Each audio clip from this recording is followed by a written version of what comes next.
necessário de ir para tal, para A, hospital A, B, C, para onde você vai. E isso ajuda, na verdade.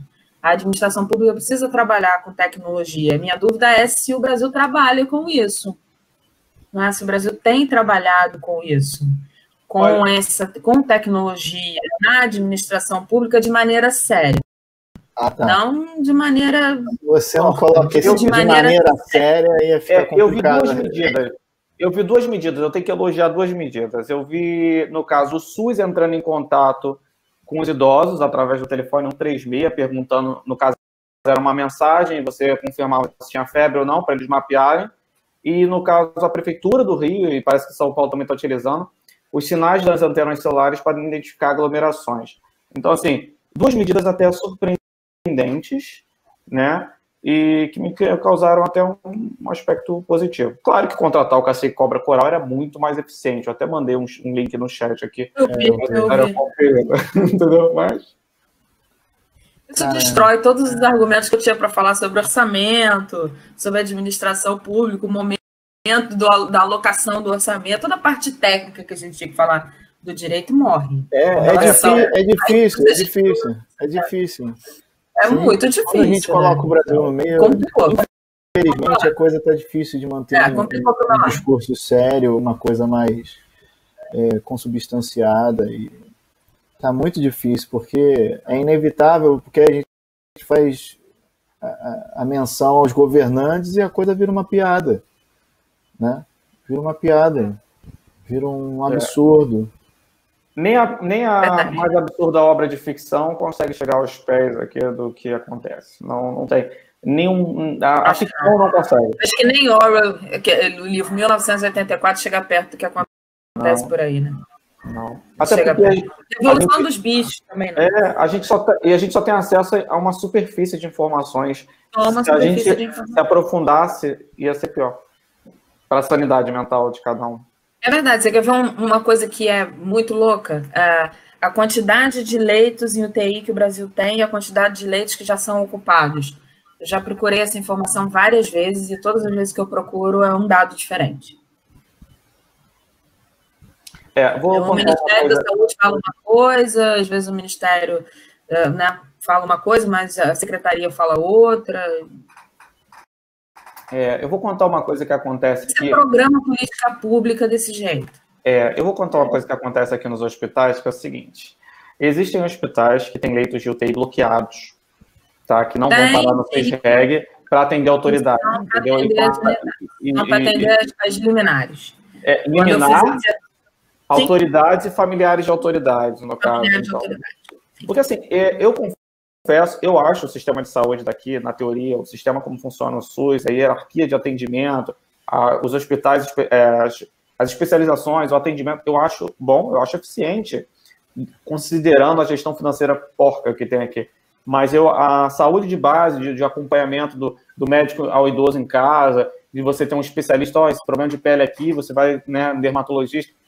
Então, assim, isso tem uma eficácia impressionantemente bom, considerando que nada funciona direito.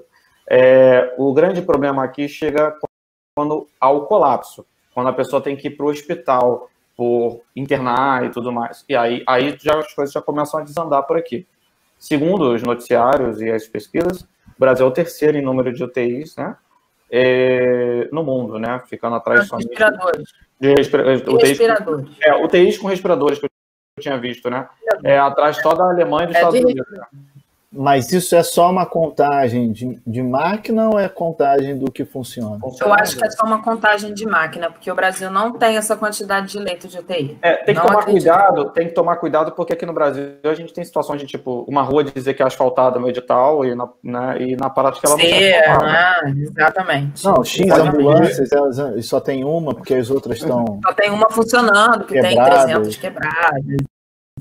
E por aí vai. Não, eu acho o SUS é bacana, a ideia do SUS é bonita, é muito bonita, mas a gestão do SUS não tem sido boa. A gestão do SUS, assim, não é só uma questão de recurso, é uma questão de distribuição do recurso. O recurso, em geral, ele acaba sendo distribuído mais para a ponta do que para a atenção de base. Você tinha que ter uma atenção de base maior. Alguns municípios têm uma atenção de base melhor, outros municípios não. Então, vai depender do município que você está trabalhando, que você vai atuar. Brasil, né? A ideia então, assim, não é uma unidade, mas é muito grande. É muito grande. Eu, sinceramente, não acho, por exemplo, que o SUS tem que ser totalmente gratuito. Para mim, deveria haver uma contrapartida. Só que a Constituição brasileira não permite. É liberal, tinha que ter uma contrapartida. Não, hoje tinha que ter uma contrapartida. Caramba, geralmente o Rafael puxa isso aí, tipo, né? Caramba, uma vez chegou. Mas eu acho pública, não, plano de saúde. Um valor absurdo, mas um valor determinado. Eu acho que isso é importante, porque isso evita uma série de coisas. Isso evita de você ir ao hospital. Você tem que ter isso com outras medidas. Então, você alia isso a um melhor uso de tecnologia, por exemplo, para que a pessoa não precise ir ao hospital à toa. No Brasil, você vai ao hospital porque você está com dor de ouvido. Você vai ao hospital porque você está com dor de ouvido, entende? Então, você não precisava ir para o hospital porque você está com dor de ouvido. Entende? Porque o hospital é algo de maior complexidade. Eu envolvo ali uma série de profissionais para algo que seja de maior complexidade para tratar uma dor de ouvido. Então, precisa haver uma melhor distribuição, um melhor pensamento na saúde, né? Na verdade, existem algumas coisas que a gente tem que levar em consideração. É o seguinte: durante todos os movimentos de emergência, de situações drásticas, medidas foram tomadas nesse período. Isso no mundo inteiro, em vários momentos da história, medidas emergenciais foram tomadas. E essas medidas acabaram ficando, elas acabaram se solidificando. E o que a gente pode tomar de exemplo aí na situação do Covid são boas medidas que podem vir a serem tomadas, que vão perpetuar. Eu acredito que algumas medidas, como, por exemplo, flexibilização de atendimento médico por videoconferência e outras áreas. E regulamentar a telemedicina, né, e seus recursos no Brasil. Então, assim, regulamenta isso. Momentos como esse trazem, no caso, decisões que precisam ser tomadas às pressas para resolver esses problemas, e essas decisões acabam se perpetuando. A questão é a gente saber, não só no Brasil, como no mundo, essas decisões que vão ser tomadas durante o Covid-19, essa pandemia, e boas decisões que vão ser tomadas, que levariam anos para amadurecer, estudo e tudo mais, que vão se manter. Eu acho que o legado dessa pandemia vai ser essas decisões que vão ser tomadas, vão ser eficientes e vão, no caso, trazer um aspecto positivo. Eu acho que vai trazer também um alerta, até para os Estados Unidos, por exemplo, de que você não pode pegar teu know-how e terceirizar a tua indústria toda para os chineses e depois ficar à mercê dele. Então, assim... Portugal já está faltando isso. Então, assim...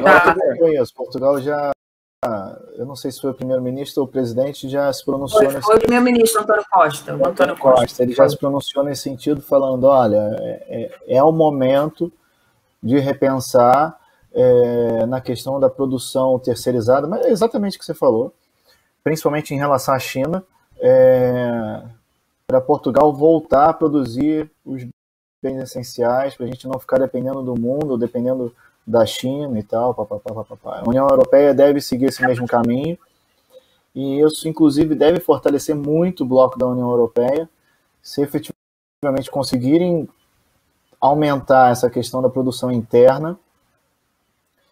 A coisa vai ficar bacana por aqui, estranha para alguns, mas ao mesmo tempo não acredito que a coisa se mantenha, porque o custo-benefício não vai ser vantajoso. E eu acho que a dinâmica... Mas aí é o Estado puxando. Mas aí o Estado que entra. Vai depender se o Estado entrar, se o Estado não vai entrar. Eu entendo vocês, mas assim, não acredito de verdade. O custo-benefício... Porque acho que ele está tratando com situações de trabalho quase escravo, se não escravo, em alguns países que... A China já melhorou bastante com relação a isso, é o que falo. Tanto é que algumas empresas migraram para outros lugares como Vietnã e etc. Sim, mas assim, você continua com a questão da mão de obra muito barata. Muito barata. E aí é difícil... Barato, rápido e... E assim, tem que você imagina, por exemplo, a questão não é um setor que vai ser afetado, né? O setor de call center, por exemplo. O setor de call center hoje, uma boa parte dele, do call center do mundo, se concentra na Índia, né? É um setor que não vai ser afetado. Mas vamos supor que tivesse... Você acha que iam trocar, iam voltar, vou voltar para os Estados Unidos porque para fortalecer... Não vai, entendeu? Porque o custo-benefício não é vantajoso.